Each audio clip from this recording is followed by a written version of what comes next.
l'autel satanique est référé dans Exode chapitre 34 au verset 13.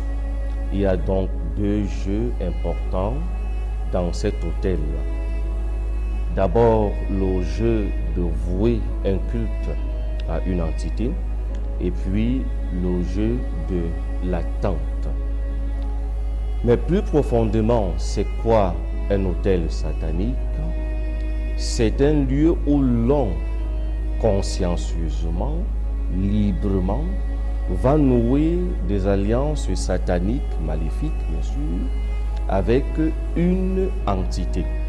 Mais c'est aussi un lieu où il va renouer ces liens maléfiques, parce qu'il faut dire qu'un pacte maléfique a une date de péremption. Voilà pourquoi il faut aller constamment faire un certain nombre de rituels.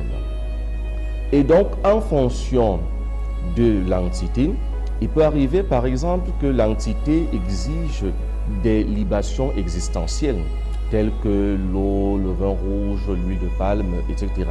Mais il peut aussi arriver que cette entité exige des témoins tirés de l'être humain, tels que par exemple les cheveux, les crachats et dans certains cas le sang humain.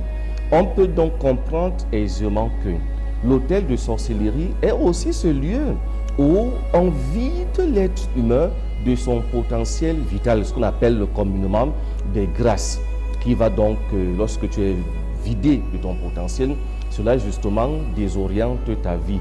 Et aussi l'autel de sacrifice en fonction de l'entité, parce que je reviens dessus, peut par exemple exiger des rituels sacrificiels des animaux ou des êtres humains.